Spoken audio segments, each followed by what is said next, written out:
Bismillahirrahmanirrahim. Bismillah, alhamdulillah, wassalatu wassalamu ala rasulillah Sayyidina wa maulana Muhammad bin Abdillah wa ala alihi wa sahbihi wa mawalah wa la hawla wa la quwwata illa billah, amma ba'd. Bismillahirrahmanirrahim. Kemarin terakhir membahas tentang makruh sholat. Makruh sholat kemarin sudah dibahas banyak sekali. Ono makruh sholat iku teko dilihat daripada tempat sholatnya, seperti sholat di jeding, sholat di kandang, sholat di embong, sholat di tempat sampah. Itu semua sudah dibahas kemarin. Dan ada juga sholat makruh dari posisi keadaannya orang sholat. Kalau posisi sholat tapi dalam keadaan nahan ngentut, nahan nguyu, nahan yang lainnya, itu juga makruh di dalam sholat. Juga makruh juga di dalam yang lainnya juga makruh, seperti dari sisi mengerjakannya, ngelakoni pekerjaan ini hukumnya adalah makruh di dalam sholat. Seperti apa? Seperti kemarin yang sudah dibahas yang agenda pembisan masalah mengkis baju dan nguncir rambut. Nah, yang jelas masalah makruh sholat ini semuanya tidak terlalu digawe tidak perlu digawe terlalu bingung. Kenapa? Karena makruhnya sholat ini bukan yang membatalkan sholat. Memang kalau kita mengerjakan makruhnya sholat, sholatnya kita ini akhirnya terkurangi ganjarannya. Tapi yang jelas bukan membatalkan sholat. Maka untuk terlalu terlalu dibuat bingung, terlalu digawe repot.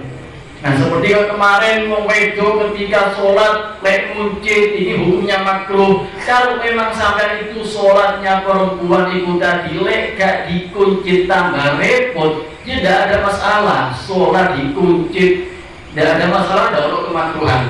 Maka yang seperti itu tidak terlalu dibahas terlalu repot, tidak usah dibahas terlalu dalam.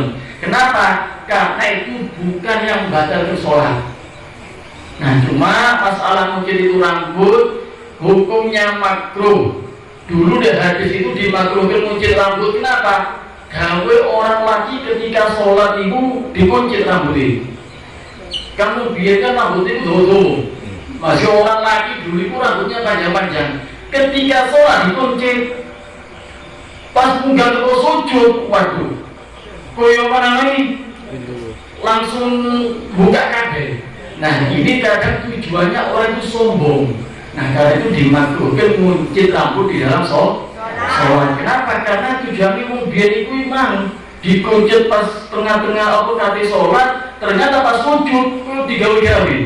Akhirnya kayak rambutnya cek dowo, rambutnya cek api. Nah, di situ aslinya letak mungkin kemakruhannya menguncit rambut di dalam sholat. Nah, untuk membahas masalah perempuan repot lega dikuncit, ya tidak ada masalah. Yang jelas ini bukan termasuk hal-hal yang membatalkan sholat. Nah, cuma kita sekarang cukup tidak bahas fikih, kita sekarang baca hadis. Kemarin wis bahas fikih itu, tidak bocor hadis bahas kemarin. Wis entek waktu ini kita bahas fikih karena ada pertanyaan dari para hadirin. Nah, sekarang kita bahas, tutup dulu fikihnya, sekarang kita langsung bahas masalah hadis. Bismillahirrahmanirrahim. Qala Rasulullah sallallahu alaihi wasallam, sholatul jama'ati tafdulu sholatal fardhi bi 27 darajah. Rawahul Bukhari wa Muslim. Rasulullah SAW bersabda, sholatul jamaah, sholatnya orang yang dalam keadaan berjamaah, tafdulu itu lebih baik, lebih bagus daripada orang yang sholat dewian. Lebih bagus dari apa nih? bisa wa isyrina darajah, lebih api unggul 27 derajat. Derajatnya lebih unggul, lebih tinggi, lebih bagus daripada orang yang sholat dewe. Nah, sebelum saya lanjutkan pembahasan masalah sholat jamaah, kira-kira sampai yang hadir di sini iki setiap hari sholat jamaah pun tidak kira-kira. Jamaah kadang Jemaah Habib. kowe tak lupain wis gak ono jamaah gitu. Atau mulai Berjamaah gitu ini. Nggih, mune dijawabnya tidak nggih. Lagu sopo ada gitu. Nah, sekarang kita bahas masalah sholat jamaah. Sholat jamaah itu Bu, sholat jamaah ini Pak. Insya Allah saya yakin sampai yang kabeh itu sering krungu ujian bendino, ya kan? Unggule lebih bagusnya orang sing sholat dewe ambil orang yang sholat berjamaah piro derajat kira-kira? 7 ekor. Mulai sampai yang sing cilik sampai wis tuwek kabeh wis apa kabeh. Sampai saiki bendino digawe ujian. Nah, jadi ini sudah bahas hadis, tapi sampai sudah tahu semuanya. Nah, cuma kita kepingin coba menyadarkan lagi. Kalau saya bahas masalah jamaah, keunggulannya sampai yang paham kabeh. 27 derajat. Mulai sholat dewe oleh 1 derajat toh. Mulai sholat jamaah 27 derajat. Mulai sholat dewe cuma 1 derajat. Nah, sampai yang semuanya mulai sejauh sampai saya wis paham kabeh. Wis pernah krungu, wis pernah paham masalah sholat jamaah. Nah, kita bahas di sini mudah-mudahan dengan tujuan sing kita iki berarti sering sholat dewe, kita bahas lebih dalam masalah sholat jamaah, cek ono semangat supaya sholat berjamaah. Nah, kita pertama bahas masalah hukum sholat jamaah di sini. Hukum sholat jamaah ini macam-macam. Hukum sholat berjamaah kalau menurut Imam Syafi'i, Imam Syafi'i ini mengatakan sholat jamaah itu di masjid tapi selain sholat Jumat.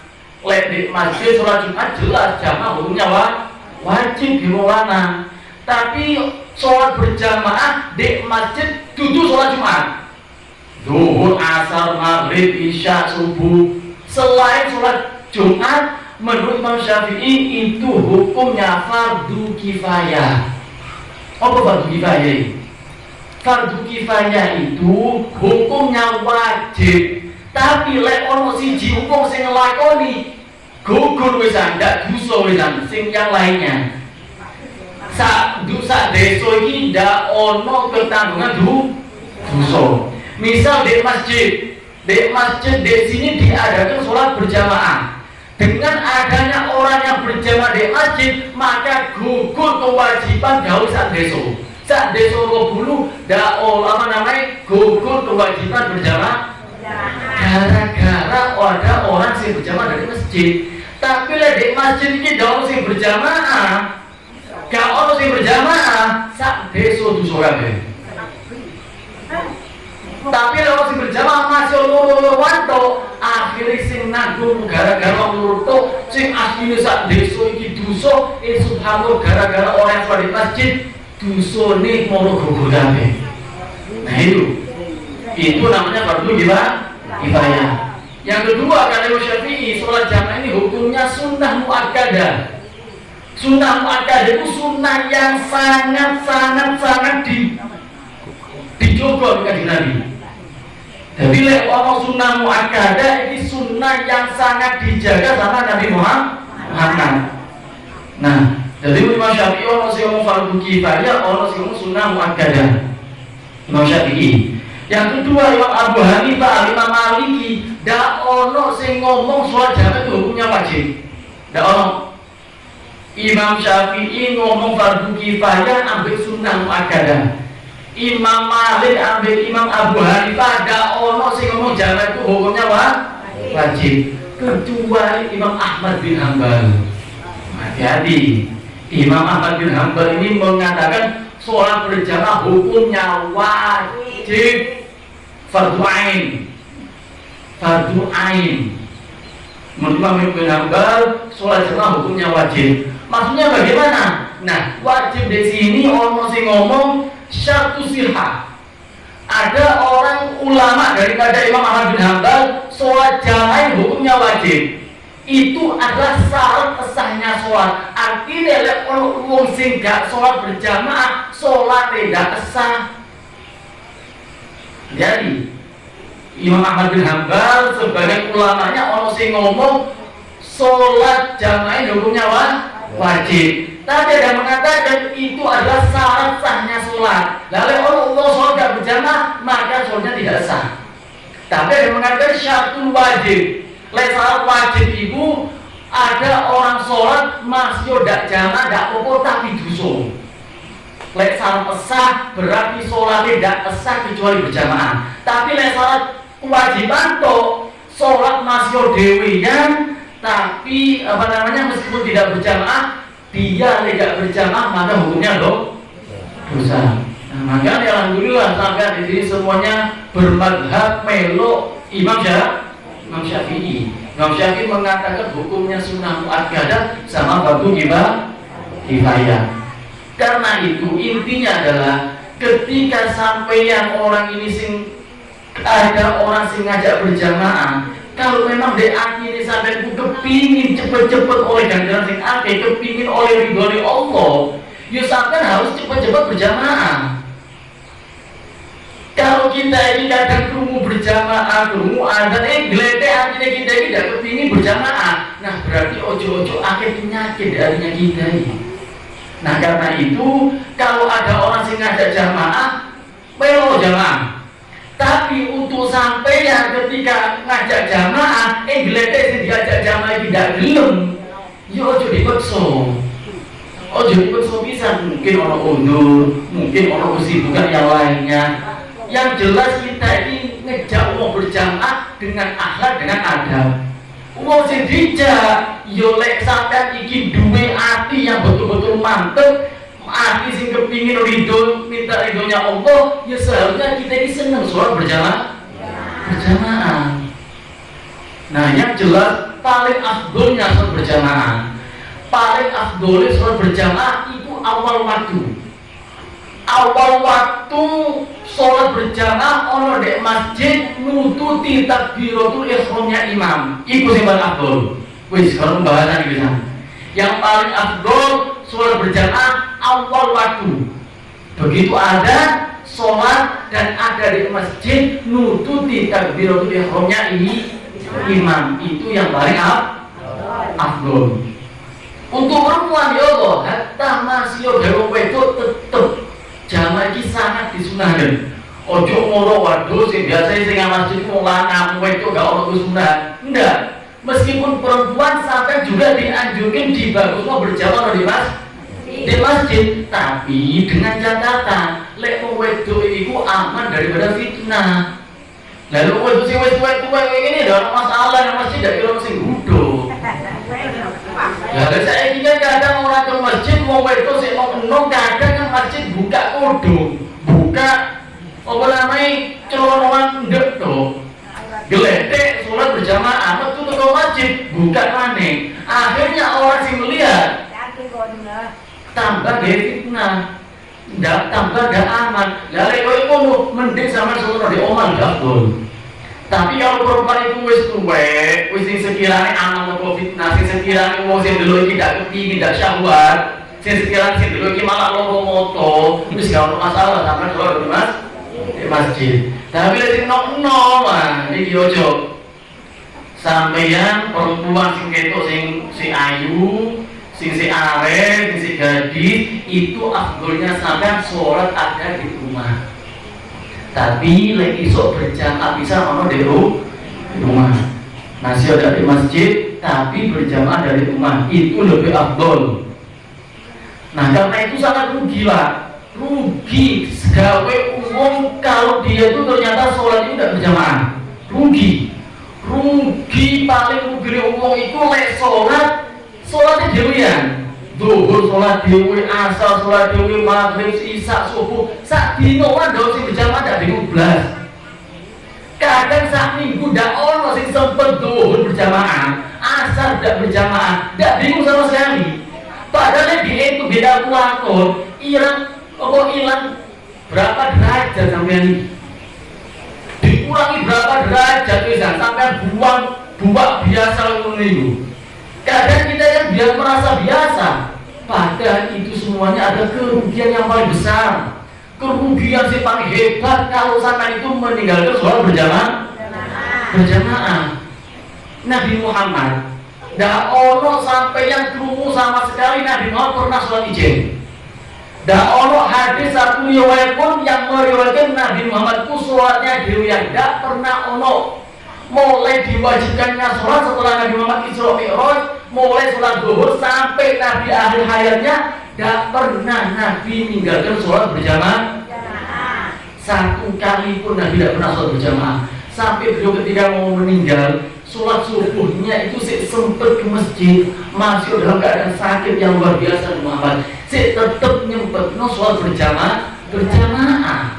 Tidak kayak gini, nyempet tidak sholat di masjid, tidak sempet sholat berjamaah, lebih sempet yang lain nih, lebih sibuk yang lainnya. Tapi di zamannya Nabi Muhammad, ono sahabat, kalau misal ono jamaah, ada misal satu orang di kampung ini, siji sahabat Kanjeng Nabi Muhammad sholat berjamaah, maka Nabi Muhammad ambil sahabat-sahabat yang lain ditakziah ibu.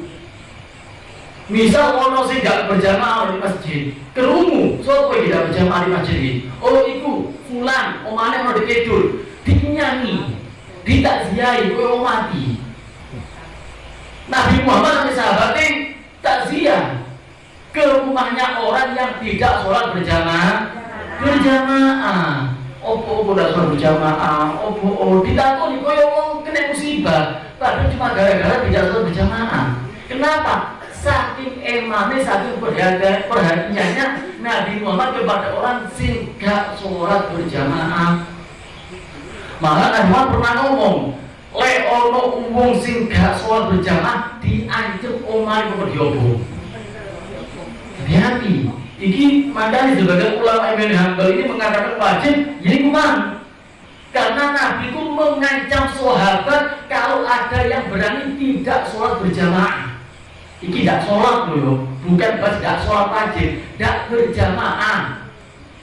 Gak berjamaah pada sholat nih, tapi sholatnya tidak berjamaah. Itu ambil Nabi diancam obong omahe. Kenapa? Gara-gara berjamaah. Duduk polanya mabuk, duduk polanya berjudi, bukan polanya maksiat, bukan. Gara-gara ninggalkan sholat jamaah. Nah kan itu rugi Pak, ojo sampai kita ini mengendengkan sholat jamaah. Gara-gara urusan yang lain, gara-gara kesibukan yang lain, sholat jamaah ditinggal no. Sholat jamaah diendeng no. Lebih seneng sholat diwiyan. Ini adalah kerugian yang besar bagi sampean. Kayak itu Abu Qadir bin Ahmad, beliau pernah berkata, sangat rugi, sangat bodoh, sangat goblok orang yang ngerti fadilahnya jamaah tapi saya tidak gelem sholat berjamaah. Ini orang yang paling bodoh kata Abu Qadir.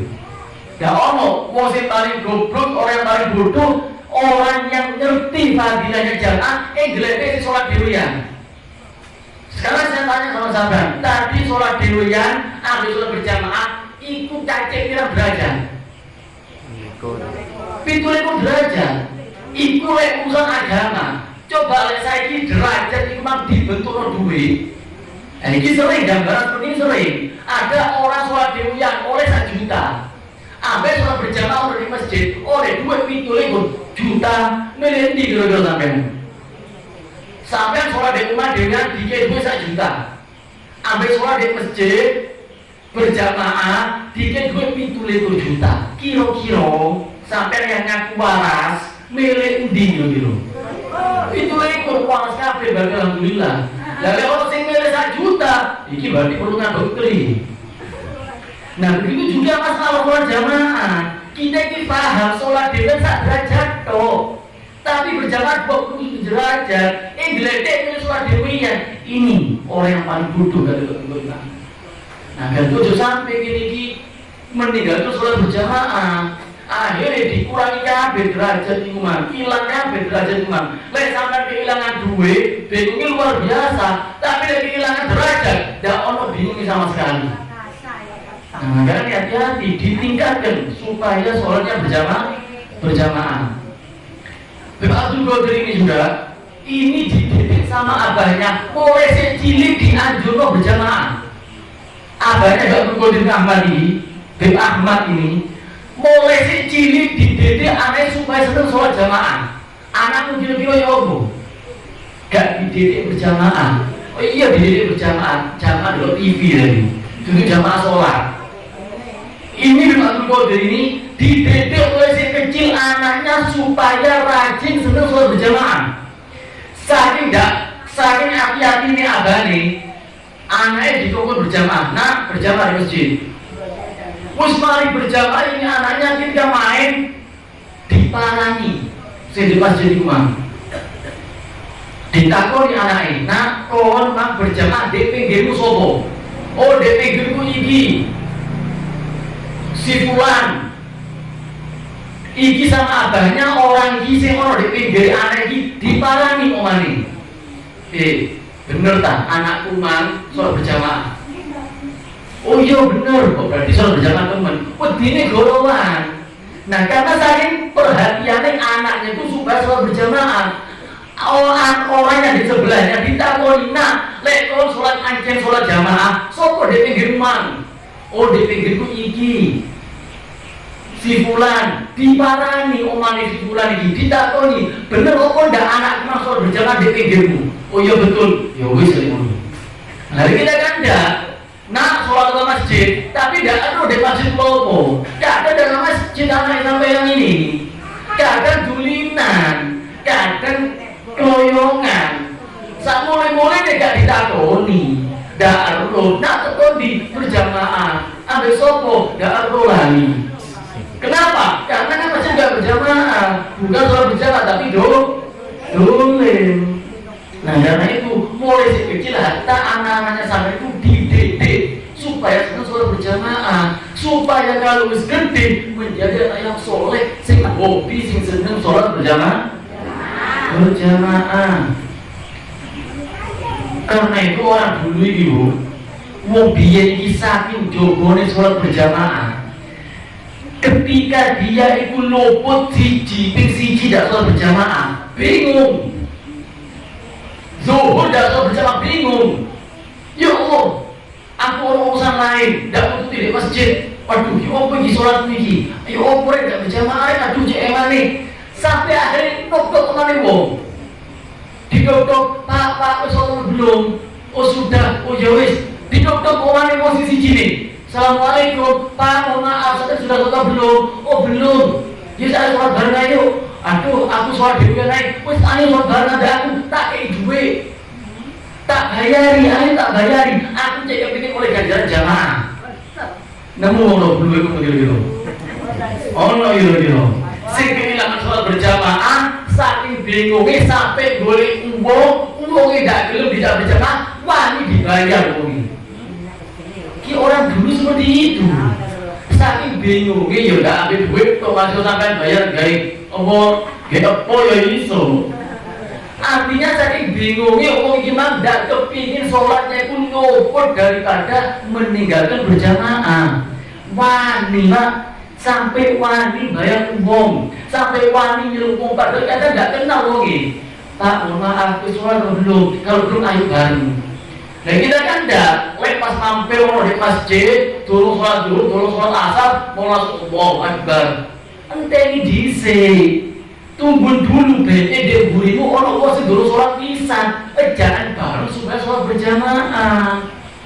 Saya ini tidak kepingin cepet-cepetan, kalau akhir urusan ini, akhirnya ditinggal berjamaah, rugi, hilang mana derajatnya. Nah karena itu coba rugi. Orang dulu itu paling gak seneng kalau ditinggal sholat berjamaah. Ada juga cerita orang soleh saking jogoin jogo sholat jamaah 5 waktu. 5 waktu mulai sampai subuh di jogo terus jamaah. Tidak pernah luput sama sekali. Berjamaah kabeh setiap sholatnya. Sampai pernah ketika sholat isya, pas sholat isya ternyata ketamuan, teko tamu. Ini bingung. Waduh, di masjid azan rek, aku biasanya tidak telat ke masjid ini. Aku biasanya berjamaah, subhanallah tamu lo dayo. Yo apa yo? Masuk lagi ditinggal kita untuk doan. Sedangkan Nabi ngajarno ikram di memuliakan tamu. Wis jarno wis kulo cek masjid sholat dhisik paling untuk tamu niki cepet mulai. Mantu aku nututi nang masjid, masih yo masjid Ismail sholat ini paling yo ono orang yang selesai dari sisa-sisa mobil tok sing iso dijak berjamaah. Masuk dak nututi awal waktu dak apa wis paling engko di masjid ono kali sisa ning wong sing gak sholat iso dijak bareng. Akhirnya melen nemu dayo dhisik. Pas nemu dayo gak mulai-mulai bare tamu iki. Dilunten-lunteni gak mulai-mulai sampai akhir jam 12 bengi, Pak. Aduh, bingung iki. Delok masjid wis sepi, masjid wis peteng. Delok omane wong wis tutupan kabeh, kate ngejak umum gak iso. Wis ditutup wis pertengahan kabeh. Bingung ki orang. Entah mulai jam 12. Padahal dia ini selalu menjaga sholat berjamaah. Akhirnya apa? Saking gak gelem dia pun ninggal sholat berjamaah. Sholat isya ping 17. Sholat isya dewian. Tapi diulangi 27 kali. Bayangkan sampean. Sholat isya 4 rakaat ping 17. Saking apa nih? Saking gak gelemnya ketinggalan berjamaah. Tapi subhanallah ketika mari sholat kesel 4 rakaat ping 17 kali wis piro itu. Sampai akhir ketika kesel subhanallah pas turun mimpi. Ketika itu di mimpinya dia itu ketok ono rombongan. Ada rombongan itu gawe jaran sing paling apik blawet banter-banter kabeh. Rombongan iki melayu gawe jaran banter-banter, jarane gede-gede api-api. Dhek gawe jaran cilik. Jarane keledai. Gak tututi, masih kate banter-banteran rombongan yang paling buri gak tututi siang. Bingung ki orang aduh kok gak tututi ae. Dikit lo sih gak tututi, akhirnya pas tututi ada rombongan yang paling buri ditegur. Pak, sak banter-banter sampeyan gak kira tututi. Jarane sampeyan cilik, ndak podo ambek jaranku, ndak podo ambek jarane wong-wong. Iki kendaraannya kita iki hebat-hebat. Kendaraan sampean kendaraan jaran cilik iki. Iki juga iki menasihati, begitu juga sholat berjamaah. Masih usahakan sholat jamaah ping 17, tapi sholat dewean ndak ono apa-apane ambek sholat berjamaah. Sholat jamaah isya ping 1. Ndak ono apa-apane masuk sampeyan sholat isya di omah ping 17, tapi sholat dewean.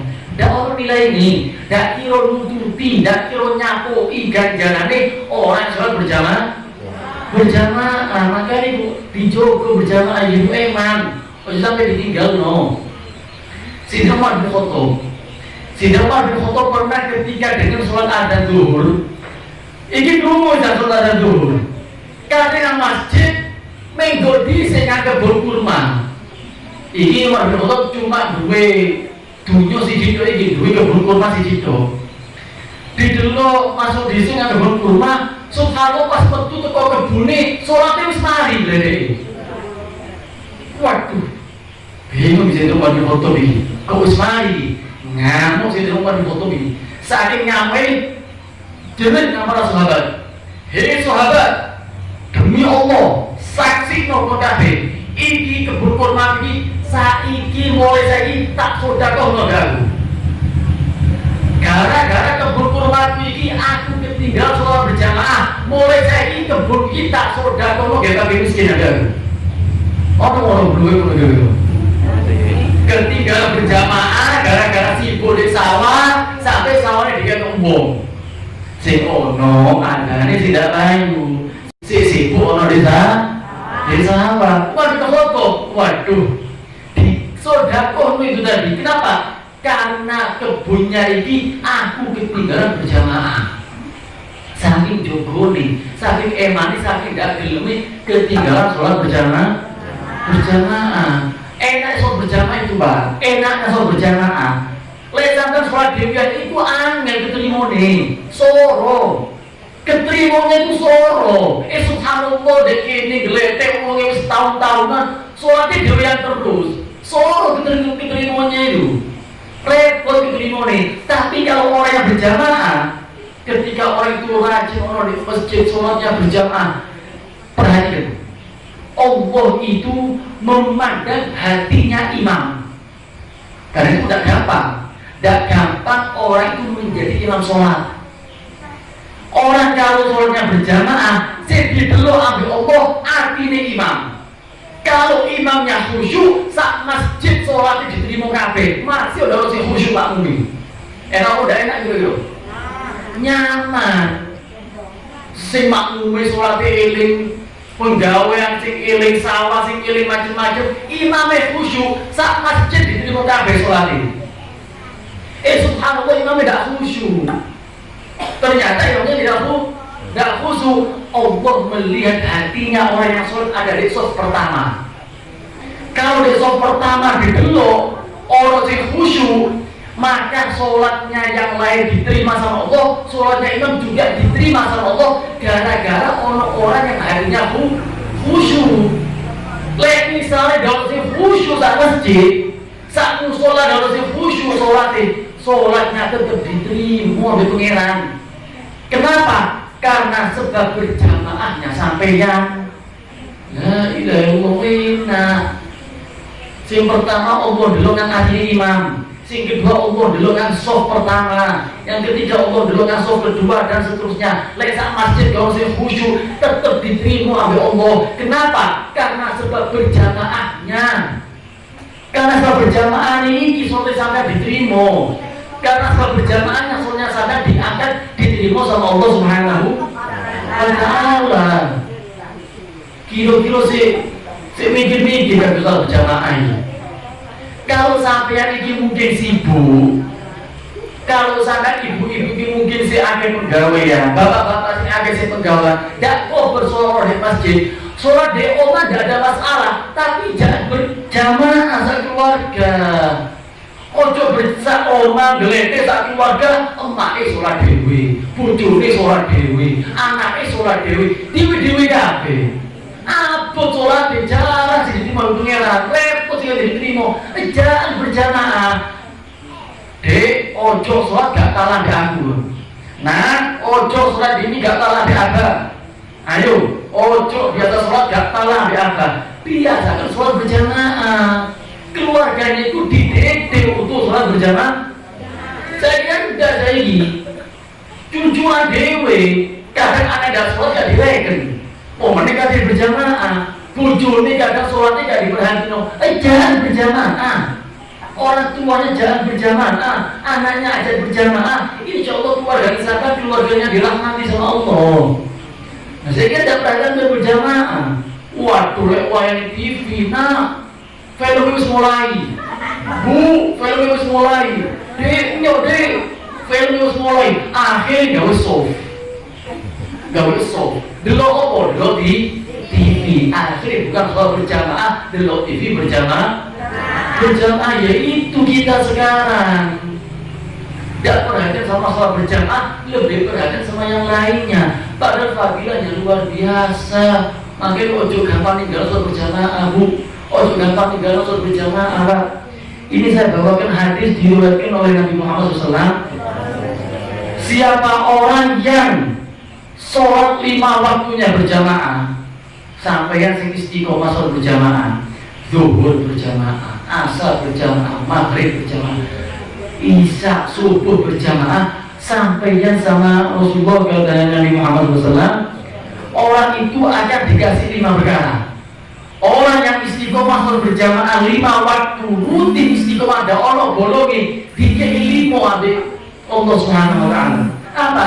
Yang pertama insya Allah orang yang istiqomah berjamaah dak kirone fakir ono di dunia. Insya Allah berjumpa terus. Insya Allah rezeki ini terjamin terus. Kenapa? Karena sebab dia itu berjamaah. Apa sih yang saya itu akeh melarat? Apa sih kok kadang rezeki ini akeh sing repot, Ya mungkin gara-gara sampai tidak cukup berjamaah. Orang yang menjaga sholat berjamaah itu termasuk sebab sampai yang bakal lancar begini tidak kira oleh musibah fakir orang di dunia. Yang kedua, sampai kalau istiqomah sholat berjamaah sampai dijamin tidak kira diadab kubur. Aman bisa sampai Pak, tidak kira diadab kubur, bisa terjamin bisa sampean. Kenapa? Karena ini orang rutin sholat berjamaah. Sopo sing wan diadab di kubur ngeri Pak. Tapi kalau orang sampean ikut istiqomah berjamaah, insya Allah sampean aman dan kira diadab di kubur. Karena itu tingkat mau berjamaah, ojo ditinggal mau berjamaah. Yang ketiga, nanti di hari kiamat orang yang istiqomah berjamaah ini nerimo buku laporan gawe tangan kanan. Padahal nanti di hari kiamat itu macam-macam. Ada orang itu menerima amalan kitab laporan itu, orang sing gawe tangan kanan, orang sing gawe tangan kiwa, orang sing nerimo gawe ngadep buri, menerima teko buri ini geger. Nah ini adalah ciri-ciri orang yang celaka Pak. Ini ciri-ciri orang yang celaka ketika dikasih buku amalan sama Allah, geledek nerimo nih teko buri ini geger. Ini adalah ciri-ciri orang yang bakal celaka. Na'udzubillah min dzalik. Tapi kalau orang itu menerima buku amalannya dengan tangan kanan, insya Allah min ahli jannah. Insya Allah ini orang termasuk orang yang sukses ada di akhirat. Nah orang yang istiqomah berjamaah nanti dari kiamat oleh jaminan dia itu mendapatkan amalan buku laporannya dari tangan kanan. Nah yang keempat, orang yang istiqomah sholat berjamaah nanti ketika lewat siratal mustaqim, iki kabeh bakal lewat siratal mustaqim kabeh. Bakal lewat jembatan siratal mustaqim kabeh. Tapi orang yang istiqomah berjamaah ketika lewat siratal mustaqim, ketika lewat itu cepatnya seperti kilat. Loh kok iso? Kenapa? Istiqomah berjamaah. Sholat 5 waktu gak ditinggal kecuali berjamaah.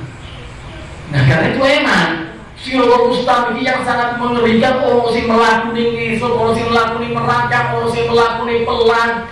Tapi kalau sampai istiqomah berjamaah koyo kilat, koyo petir, saking cepetnya. Kenapa? Karena sampai istiqomah sholat berjamaah.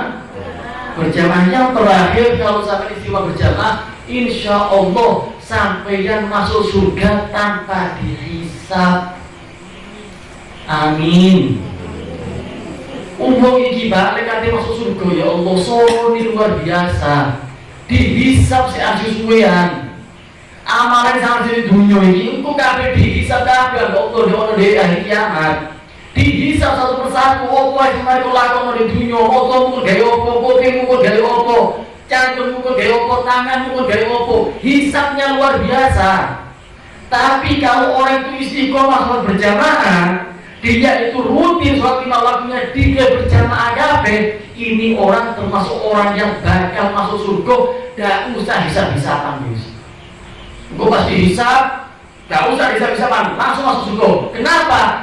Ternyata istiqomah sholat berjamaah.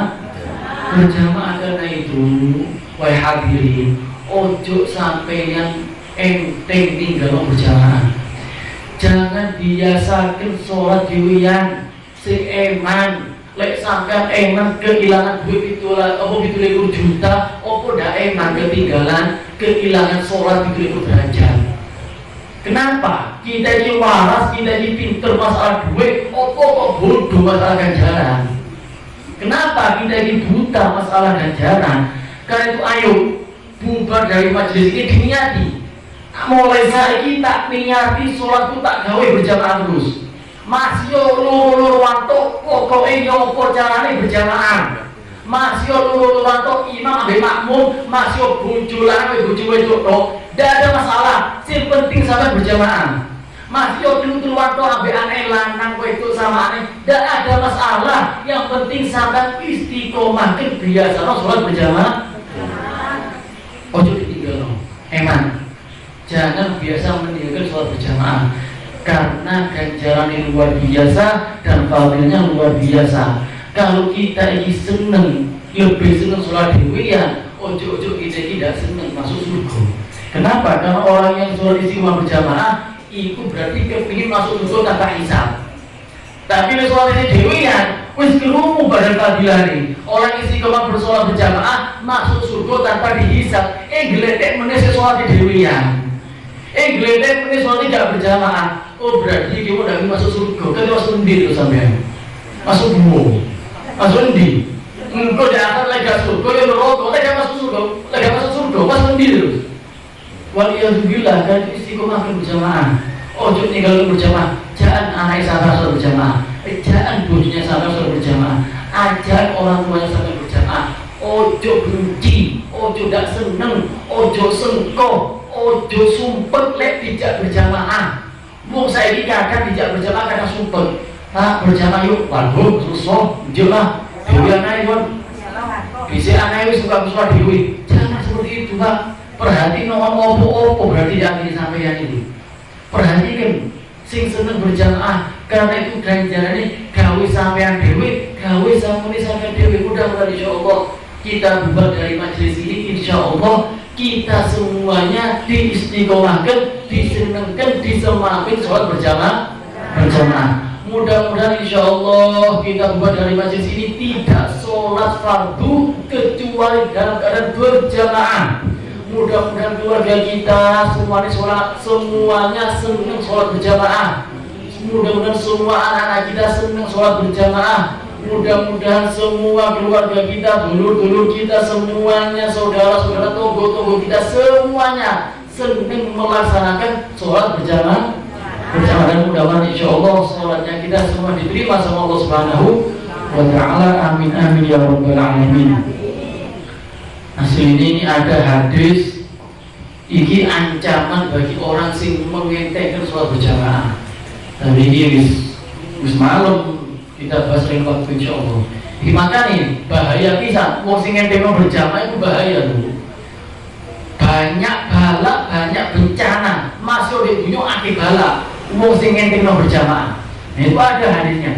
Kalau kita baca waktu panjang itu. Nah makanya alhasil yang jelas ojo wani ngentengno sampai sholat dewian. Kalau sampean tidak berjamaah, kalau ada uzur tidak masalah.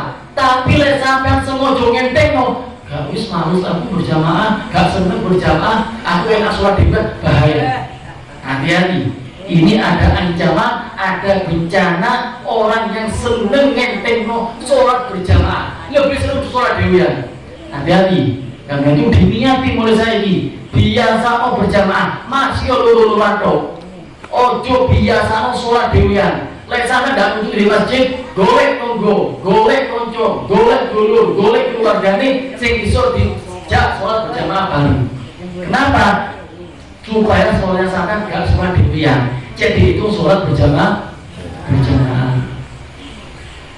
Bismillahirrahmanirrahim. Alhamdulillahirabbil alamin.